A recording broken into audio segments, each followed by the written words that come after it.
سوال کیا ہے کہ عام طور پر کاغذوں پر سٹیکروں پر مختلف نام لکھے ہوتے ہیں، ان میں اللہ نام کے بھی کئی نام ہوتے ہیں،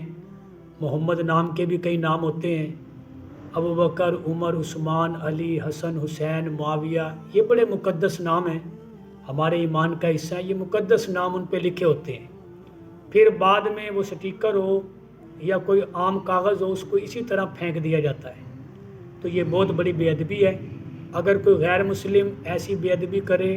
تو ہمارا ایمان جوش مارتا ہے، لیکن یہی آج ہماری گلیوں میں دیکھیں کیا حال ہے، گلی گلی ہمیں سٹیکر پڑے ہوئے نظر آ رہے ہیں، بینر پڑے ہوئے نظر آ رہے ہیں، اس کے اندر یہ تمام نام لکھے ہوئے ہیں۔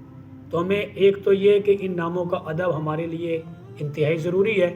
جیسے یہ ہمارے ایمان کا حصہ ہے یہ نام، تو اس لیے ہمیں ان ناموں کا ادب احتیاط بہت ضروری ہے کہ کوئی سٹیکر ایسا نظر آئے اس کو فوراً اٹھائیں اور ادب کے ساتھ اسے محفوظ جگہ پر رکھ دیں، تو اس سے ہمیں بچنا ہے۔ ایسا نہ ہو کہ انجانے میں ہم سے یہ بے ادبی ہو جائے اور ہماری تمام نیکیاں جو ہیں وہ برباد ہو جائیں۔ اللہ ہمیں اس کی احتیاط نصیب فرمائے۔